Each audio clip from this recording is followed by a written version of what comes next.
পশ্চিমবঙ্গে এসআইআর এর আসল চিত্রটা কিন্তু তখনই প্রকাশ পাবে। তবে এই এসআইআর পশ্চিমবঙ্গের সীমান্তবর্তী জেলাগুলোতে থাকা বিধানসভা কেন্দ্রগুলোতে প্রভাব ফেলতে পারে বলেই মনে করা হচ্ছে।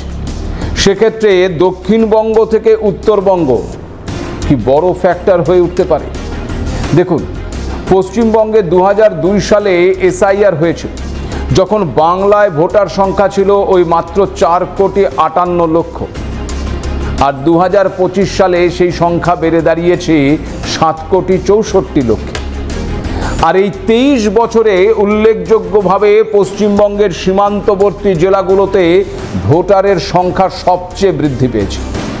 নির্বাচন কমিশনের তথ্য অনুসারে ভোটারের সংখ্যা সবচেয়ে বৃদ্ধি পাওয়ার তালিকায় শীর্ষে যে 10টি জেলা রয়েছে তার মধ্যে 9টি জেলাই ওই বাংলাদেশের সীমান্তবর্তী।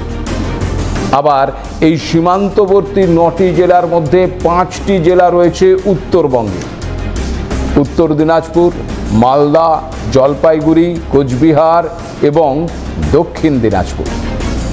সবচেয়ে বেশি ভোটার সংখ্যা বৃদ্ধি পেয়েছে আবার উত্তর দিনাজপুরে। এই জেলার প্রায় 206 কিলোমিটার অংশ রয়েছে ওই বাংলাদেশ সীমান্ত লাগোয়া।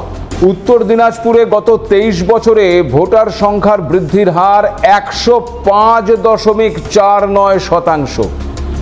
যদিও এই উত্তর দিনাজপুরের সঙ্গে আবার জুড়ে রয়েছে বিহার সীমান্ত। উত্তর দিনাজপুরের পরেই রয়েছে মালদা।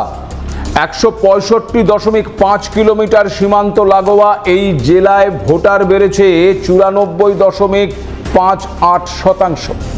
অন্যদিকে জলপাইগুড়িতে বেড়েছে 82.3%, কোচবিহারে বেড়েছে 76.52% এবং দক্ষিণ দিনাজপুরে ভোটার বেড়েছে 70.94%।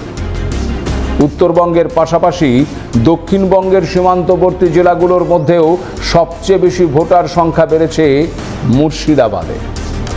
125.35 কিলোমিটার বাংলাদেশের সীমান্ত লাগোয়া এই জেলায় ভোটার বেড়েছে 87.65%। আবার দক্ষিণ 24 পরগনার ভোটার সংখ্যার বৃদ্ধির হার 83.30%। উত্তর 24 পরগনায় এই বৃদ্ধির হার 72.18% এবং নদিয়ায় ভোটার সংখ্যা বৃদ্ধির হার 71.46%। বাংলাদেশ সীমান্তবর্তী এই 9টি জেলার পাশাপাশি ভোটার সংখ্যা বৃদ্ধির শীর্ষে থাকা ওই 10টি জেলার মধ্যে একমাত্র সীমান্ত বহির্ভূত জেলা হলো বীরভূম। রাজনৈতিকভাবে শিরোনামে থাকা এই জেলায় ভোটারের সংখ্যা বেড়েছে 73.44%। খুব স্বাভাবিকভাবেই এই ভোটার বৃদ্ধি নিয়ে বিভিন্ন রাজনৈতিক দলের বিভিন্ন যুক্তি রয়েছে। উত্তরবঙ্গের ছবিটার দিকে যদি একটু নজর রাখা যায় তবে দেখা যাচ্ছে যে উত্তরবঙ্গে তাৎপর্যপূর্ণভাবে বিজেপির দাপট বেড়েছে। 2019 সালের লোকসভা নির্বাচন হোক কিংবা 2021 সালের বিধানসভা ভোট, বিজেপির ঘাঁটি হয়ে উঠেছে এই উত্তরবঙ্গ। 2019 সালের উত্তরবঙ্গে 8টি আসনের মধ্যে 7টি দখল করেছিল বিজেপি। 2024 সালে কোচবিহার আসনটি হারালেও বিজেপি মোট 12টি যে আসন পেয়েছে তার মধ্যে 6টি আসন পেয়েছে এই উত্তরবঙ্গ থেকে।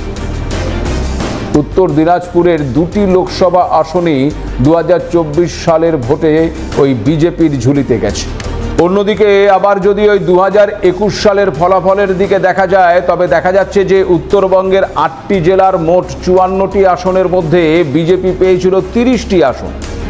স্বাভাবিকভাবেই বাংলাদেশ থেকে আগত হিন্দু শরণার্থীরাই উত্তরবঙ্গে বিজেপির বড় ভোট ব্যাংক বলেই মনে করা হয়। তবে দক্ষিণবঙ্গে বাংলাদেশ সীমান্তবর্তী এলাকায় সেভাবে কিন্তু বিজেপি প্রভাব বিস্তার করতে পারেনি।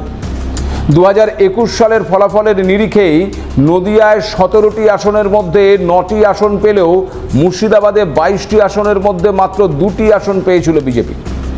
উত্তর 24 পরগনায় 33টি আসনের মধ্যে পেয়েছিল মাত্র 5টি আসন। সব মিলিয়ে দক্ষিণবঙ্গের সীমান্তবর্তী জেলায় বিজেপির প্রাপ্ত আসন ছিল মাত্র 16টি। এক্ষেত্রে আবার গেরুয়া শিবিরের অভিযোগ যে বাংলাদেশ থেকে যে মুসলিম অনুপ্রবেশকারীরা ঢোকে তারা ওই তৃণমূলের ভোট ব্যাংক। 26-এর আগে তাই যুযুধান দুই শিবিরের কাছেই উত্তরবঙ্গ এখন পাখির চোখ।